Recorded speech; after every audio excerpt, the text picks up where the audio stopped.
전국의 주요 이슈들 함께 짚어보겠습니다. 성치훈 전 더불어민주당 정책위 부의장, 이재영 전 국민의힘 의원과 함께하겠습니다. 안녕하십니까? 네, 코스피가 7거래일 만에 장중 4천선이 무너졌습니다. 관련해서 오늘 여당에서는 이런 목소리가 나왔는데요. 먼저 듣고 대담 나눠보겠습니다. 숨고르기라고 하는 그런 전문 용어가 있던데 그런 것이 충분히 예견되었던 흐름들 아니겠습니까? 숨고르기를 거쳐서 또 상승하고 그런 등락을 반복할 텐데 사천선이 붕괴되었다라고 하는 이 붕괴라는 용어에 대해서는 우리 모두가 함께 주의해야 할 것이라고 생각합니다. 그것이 국민 심리에 미치는 영향은 지대하지 않겠습니까? 사천이 붕괴되었다라고 하는 표현은 조금 자제되어야 한다라고 생각합니다.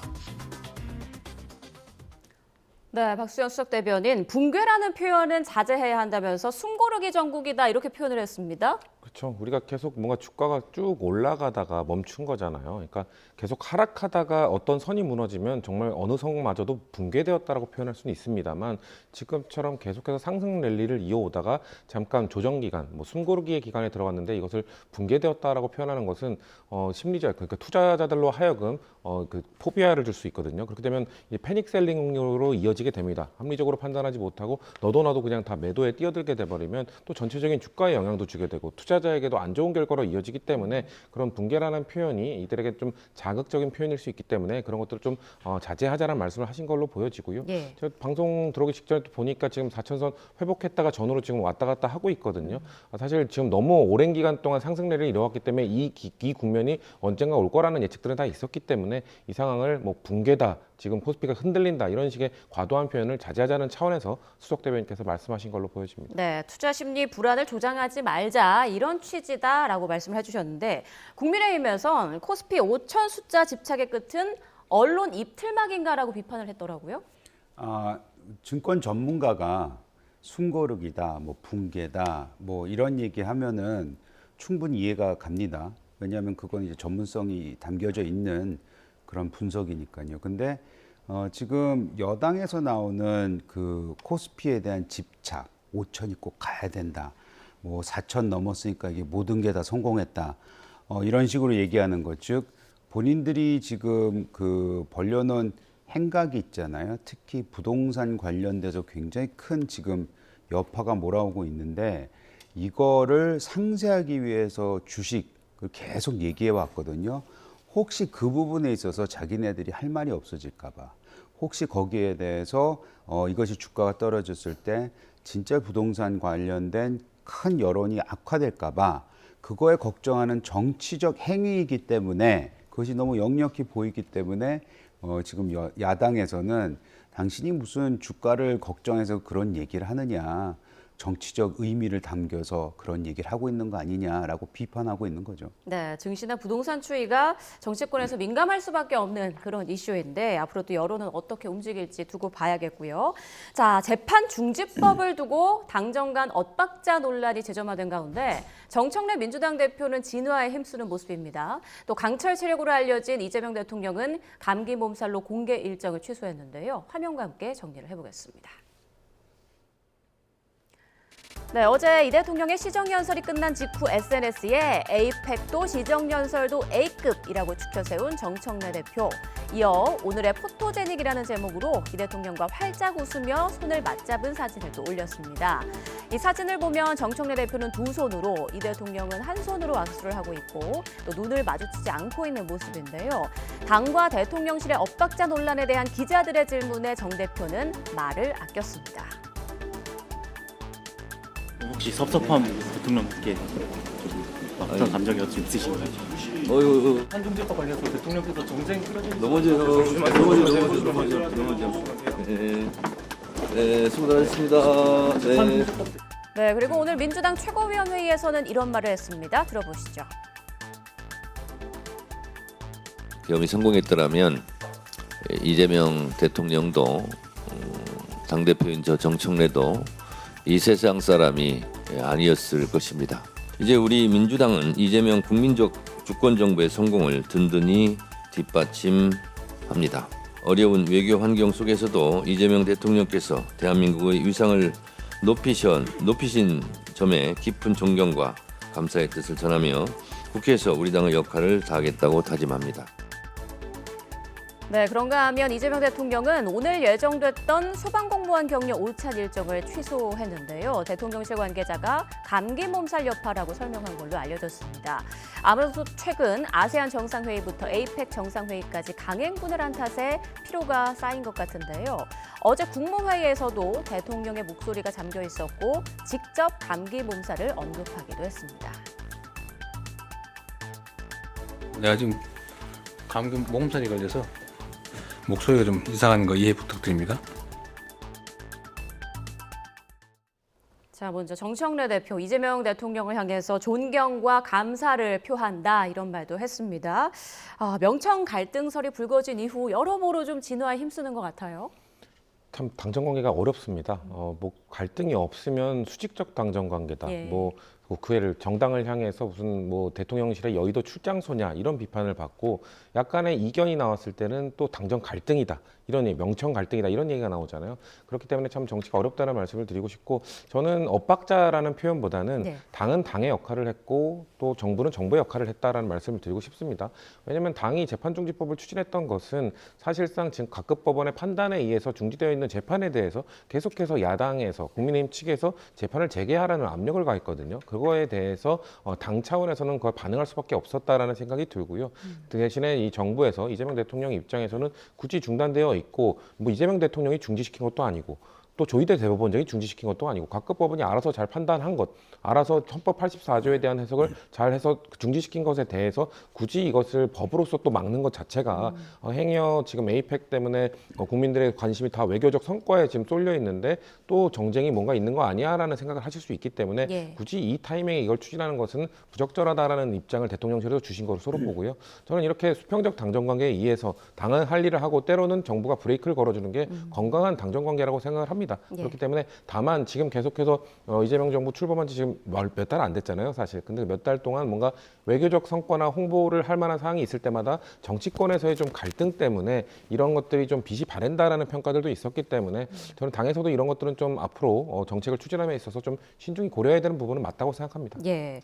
자, 그리고 정청래 대표가 이재명 대통령의 마지막 연설이 돼야 한다라고 말한 장동혁 대표를 향해서 명백한 대선 불복 선언이다 이렇게 비판하고 나섰더라고요. 뭐 여당도 야당 때 불복 선언 많이 했거든요. 그래서 뭐 그건 정치적 행위이기 때문에 지금 여당이 야당 대표가 그런 얘기 한다는 그 말 꼬투리 잡는 거는 좀 없어 보여요. 왜냐면 정청래 대표도 아마 예전에 그런 류의 말씀을 많이 하셨을 거라고 저는 생각이 듭니다. 그러니까 과거에 본인들이 무슨 말 했는지 약간 그거 녹음기 다시 틀어보시는 거를 좀 권유해드리고 싶고요. 그다음에 지금 뭐 뭐라 그랬죠? 정청 그 관계라 그러냐? 명청. 예. 죄송합니다. 이게 문제가 있죠. 왜냐하면 이게 단순히 그 당정 간의 그 관계가 복잡하고 미묘하고 관리가 힘들다라는 건 뭐 늘 있어 왔던 얘기지만 대통령실 비서실장이 와서 대통령을 정쟁에 끌어들이지 말라고 했거든요. 그러니까 이거는 사전에 합의도 안 됐고 얘기도 안 됐고 그리고 용산 대통령실에서는 원하지 않는 것을 그리고 굉장히 피하고 싶은 것을 당이 그냥 해버린 겁니다. 그것도 에이펙 바로 그 연설하기 직전에 어찌 보면은 그래서 그 여당 의원들 뭐 가끔 언론에서는 어제 이제 보였던 야당의 모습에 비판을 많이 하는데 사실 제가 만약 이재명 대통령 그리고 용산이었다면은 아마 민주당 지도부가 더 미웠을 것 같아요. 국민의힘보다요. 그럼요. 저기야 야당이니까 할 일 한 거고 쟤네들이 어차피 저러고 사는 애들이라고 그렇게 치우면 되는데 그거에 빚을 아예 그냥 없앤 것은 사실은 민주당 본인 스스로 한 거 아닌가요? 지금도 저희가 에이펙 얘기 안 하고 정청래 얘기하고 앉아 있잖아요. 예, 그런 부분에 있어서는 당정 관계가 쉽지 않다는 걸 떠나서 매우 어렵고 지금 민주당과 이재명 정부의 관계를 보면은 이거는 그냥 단순히 미스커뮤니케이션이 아니고 뭔가 근본적으로 갈등이 있다. 있다라고밖에 볼 수가 없습니다. 네, 앞으로 이재명 대통령과 정청래 대표 간의 그런 커뮤니케이션, 만남 등등 여러 가지 행보에도 주목이 쏠리고 있는데, 자, 어제 그 시정 연설 뒤 열린 국무회의에서 이 대통령이 감기 몸살에 걸렸다라고 했는데 결국 공개 일정까지 취소를 했습니다. 그렇죠. 공개 일정 잘 취소 안 하시는 분인데 네. 사실 임기 지금 시작된 지 얼마 안 되는 몇 달 동안 계속해서 좀 강행군을 이어왔었거든요. 특히나 지금 밑에 있는 실무자들을 어떻게 보면 좀 달달 볶으면서 우리는 국민들에게 세금, 그러니까 국민들로부터 월급 받는 사람들이기 때문에 월급값을 해야 된다, 돈값을 해야 된다라고 늘 강조하면서 실무자들에게 이 취업을 할 수 있도록 계속해서 노력을 하셨거든요.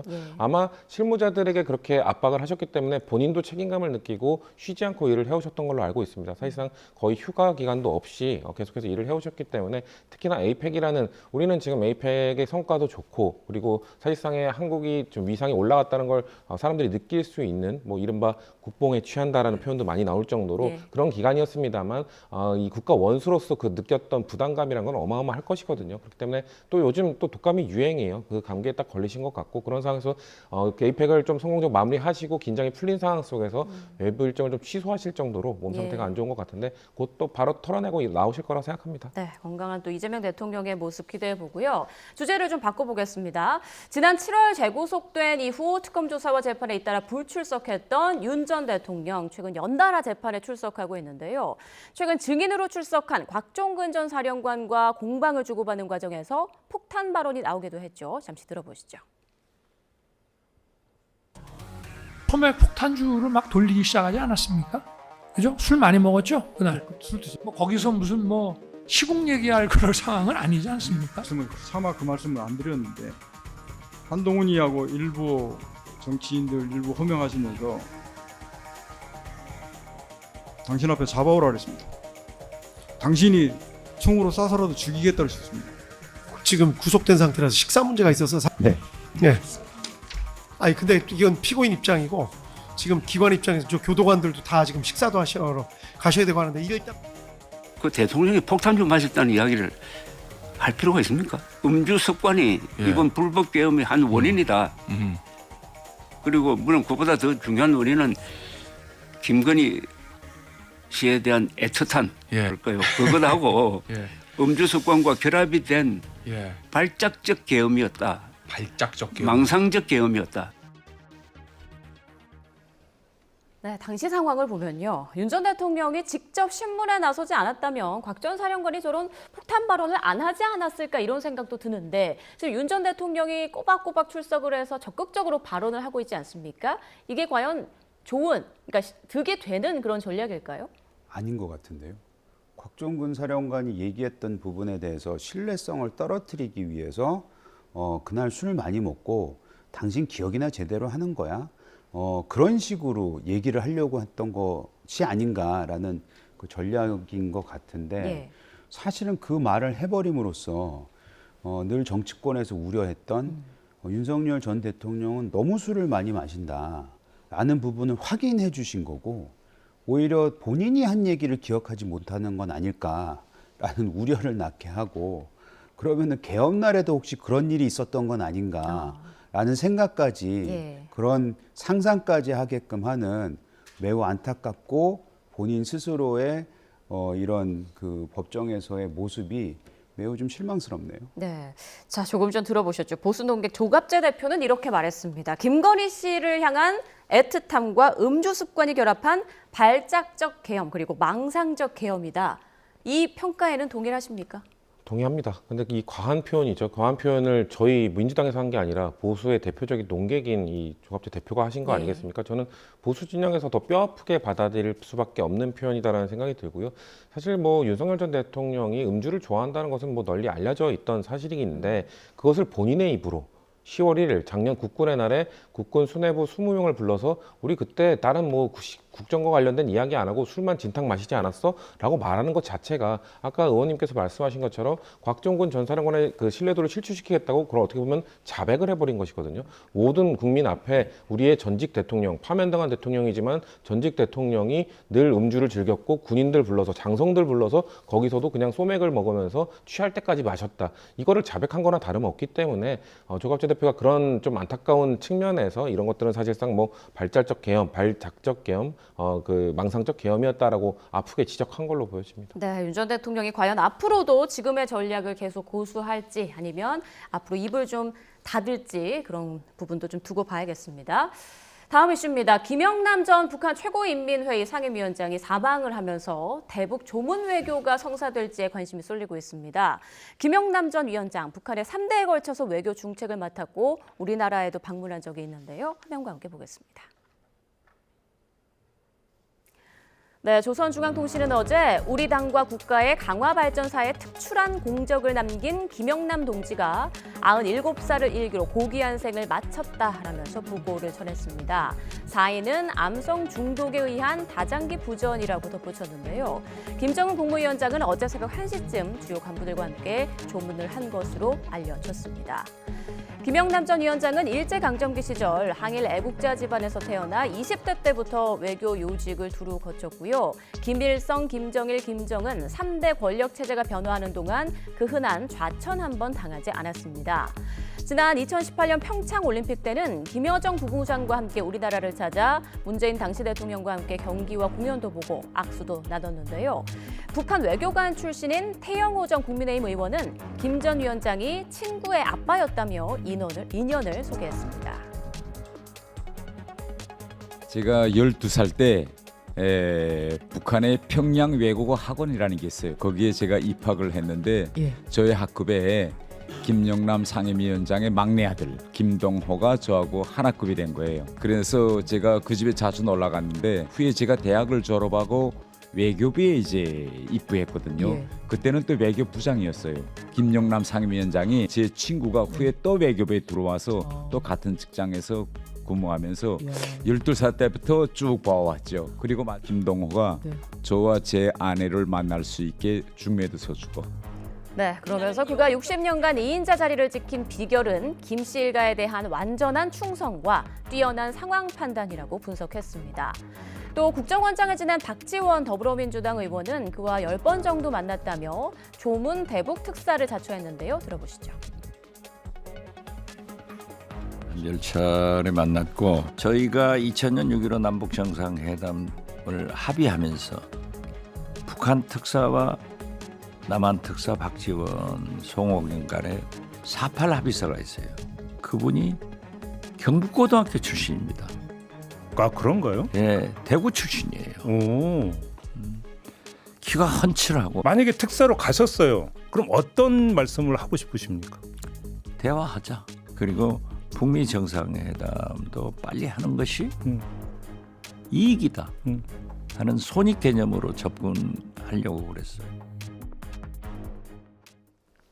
네, 김영남 전 상임위원장, 대구 경북고 출신이라는 걸 이번에 처음 알게 됐는데 오랜 기간 북한의 외교 중책을 맡아왔잖아요. 네, 그렇죠. 앞서 리포트를 봤듯이 이 김일성, 김정은, 김정일, 김정은으로 이어지는 3대 동안 한 번도 자리에서 물러난 적이 없다라는 아까 설명을 들었었죠. 왜냐하면 우리가 북한의 김씨 일가를 둘러싼 사람들을 봤을 때 뭐 2인자나 주요 위치에 올랐던 사람들은 갑자기 하루아침에 사라지는 경우도 많이 봤거든요. 뭐 숙청이라고 하죠. 숙청을 당한 경우를 많이 봤는데 이분은 계속해서 그 3대에 걸치는 동안 단 한 번도 뭔가 좌천된 적이 없고 그 위치를 지켜왔기 때문에 그런 측면에서 아마 정무적 판단이나 이런 능력들이나 이런 것들을 김씨 일가로부터 상당히 큰 인정을 받은 사람으로 보여지고요.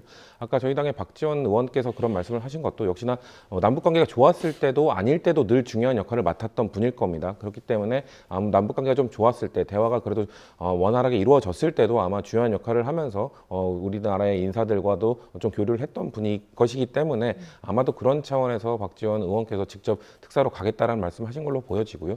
저도 저분 하면은 아마 일반 국민들께서는 그렇게 잘 못 알아보실 수도 있습니다만 아마 그 평창 올림픽 때 김여정 부부장 뒤에서 눈물을 흘렸던 사람이라고 하면 좀 기억을 하실 겁니다. 공연을 보면서 눈물을 흘렸던 북한 사람이 누구였지라는 것 정도는 아마 기억하셨기 때문에 그 사람이 지금 이번에 죽은 이 사람이다라고 하면 국민들께서도 하시지 않을까라는 생각을 해봅니다. 네, 그런데 박지원 의원이 이제 대북 특사 파견을 자청했는데 지금쯤 아직까지도 얘기가 안 나오는 거 보면 사실상 무산된 거 아닌가요? 이거 북한과의 문제는 뭐 갑자기 발표될 수도 있는 것이기 때문에 일단 물밑 작업을 아마 시도를 하고 있는 것으로 보여지고요. 지금 당장 결과가 나오지 않았다고 해서 이루어지지 않았다고 보기는 어렵고, 근데 지금 뭐 조문이 계속할 수 있는 건 아니기 때문에 아마 오늘 내로 뭔가 결과가 나오지 않는다면은 아마 사실상 어려워지지 않을까라는 생각을 해봅니다. 네, 이 의원님께서는 어떻게 생각하세요? 조문 외교가 성사될 가능성, 그리고 만약에 성사된다면 또 어떤 영향이 있을까요?